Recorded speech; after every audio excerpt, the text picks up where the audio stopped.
Hey guys, so I wanted to make a quick video. I just got off work and I had a new client and she wanted to know how I got to Texas. That's a very interesting thing to ask because nobody really asked me that because nobody cares how I got to Texas. I've been here for 5 years and I have completely forgotten about how I got here. And I just wanted to say, don't forget your testimony. Don't forget what God does for you, because what happens is testimonies are used to encourage the body of Christ. And if you don't share your testimony, how will people know? How will people know what God can do in their life? And so I think about mine and I think about how I got here. And the fact is, I had a dream. I had a dream in May of 2020 that I lived in Dallas, Texas. Now, I had no frame of reference for Dallas, Texas. The only reference I have for Dallas, Texas, or for Texas in general, would be the cartoon King of the Hill. I love King of the Hill. So that's all I know about Texas. I had never been here on a layover. I had never been here with friends or family because I don't have friends and family here in Texas. I don't know anything about it. So anyway, God gave me a dream. And when he gave me a dream, I knew that I had to go with what he was telling me. And so what he was doing was, God knows what was, God knew what was going on. And we had just entered our 14 days to flatten the curve. How many of y'all know it wasn't 14 days? It ended up being a couple years. And because I am self-employed, I was shut down. I was essentially told that I was not essential and that I cannot work. And so when God gave me this dream, a couple of nights before that particular dream, he woke me up at like 3 or 4 a.m. and told me the guy that I was currently with was not my husband. Now, I knew that. I knew he wasn't my husband. I knew that I was with him and I was kind of just not in the will of God. My life was stagnant, everything, nothing was going right, and it was because I was in covenant with the wrong man.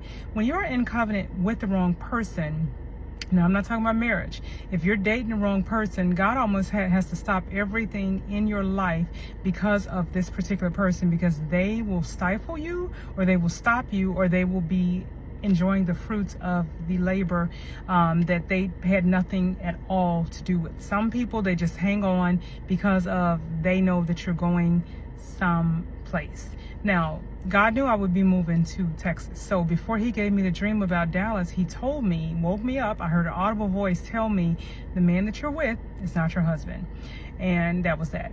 And so then I had the dream about Texas, and that was a couple of nights later, and I wrote it all down when I woke up. I tend to, when I have a very lucid dream, that means that after I wake up, I can still, I still think about it. It's still very fresh in my mind. I grab my phone and I write everything in the notes section so that I can look at it later, because the fullness of it I may not have right after I wake up, but God may give it to me later. So I wrote the dream down, and I knew that I was supposed to be leaving. So I sent out an email to all of my clients, and they all got back to me. And a lot of them got back to me. A lot of regulars got back to me to say thank you, that they wanted to say goodbye. A lot of lunches were set up, and a lot of these women started to give me cards. And I got messages from people that I had not seen in years, and they wanted to send money. So all of a sudden, people started sending me money. Now, this was because God had given me the vision of Texas, but he had not given me the provision. I did not have the money to move to Texas.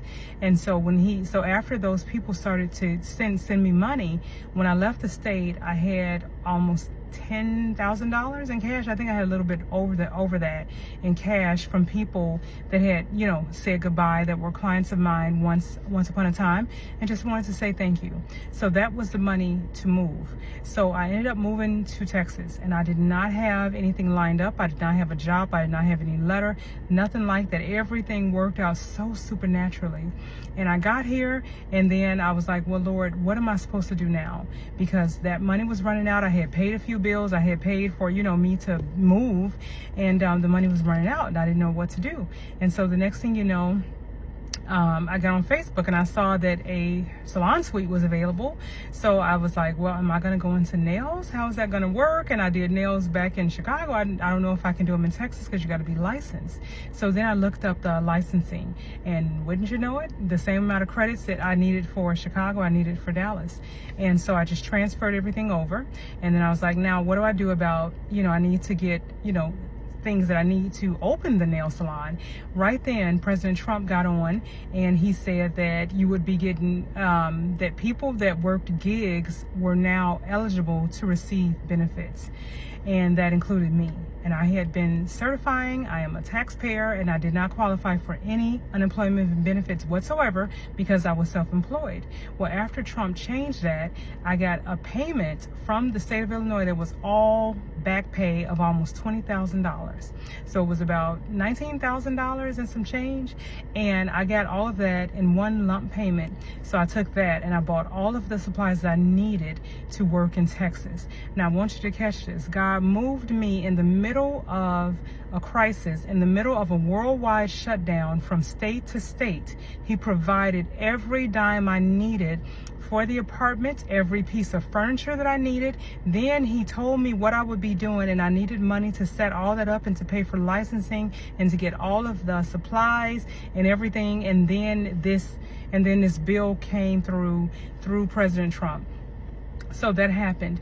And so then I got all of the supplies I needed and I opened up the salon. So then I opened the salon. I didn't have clients because remember, I had never been here. I did not have friends. I did not have family.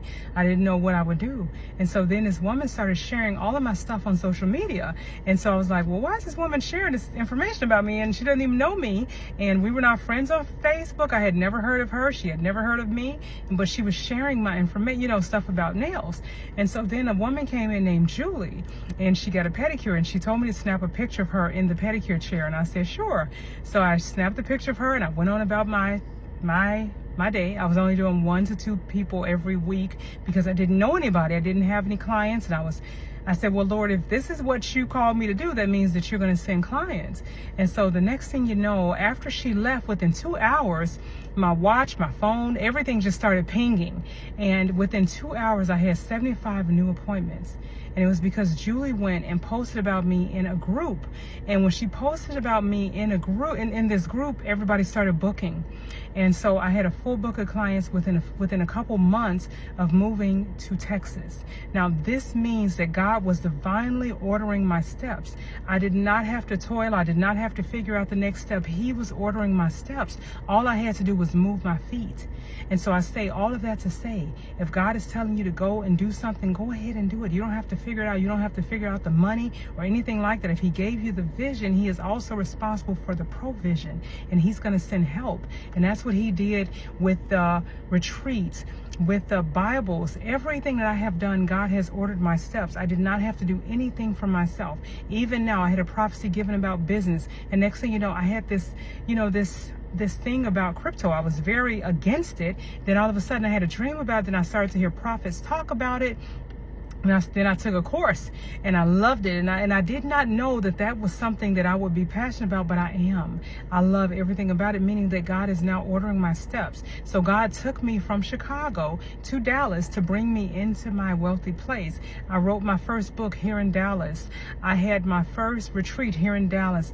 Everything that I've done, everything notable that I have done, even with this blog, all of that was done right here in Dallas. And so I've been doing a lot of stuff, but I'm trying a lot of stuff because what God is doing is he is ordering my steps. And I am not afraid to move my feet. And so I'm making this video just to tell you, you need to move your feet. You don't have to figure it out. Just move your feet. You cannot fail. I've never seen a righteous forsaken or his seed begging for bread. If he tells you to go, you need to go. I'm not talking about your friends. I'm not talking about your pastor telling you to go. I'm talking about God giving you a word to go, and you listening to that word and moving your feet when he tells you to go. So I just wanted to tell you that. I know a lot of you guys have probably heard this testimony. This is a very short version of it, but I needed to give it because today I met this woman and she was a new client, and she asked me, and I gave her the testimony, and she was moved to tears. And I forgot how amazing it was that God moved in my life in such a way. He's such a good God. He loves us so very much. And I just want you to be encouraged. I want to tell you, move your feet. What do you have to lose? What do you have to lose? You cannot fail. You cannot fail. You're not going to miss anything out. No matter what you do, God is right there with you. So you guys be encouraged. Have an amazing day.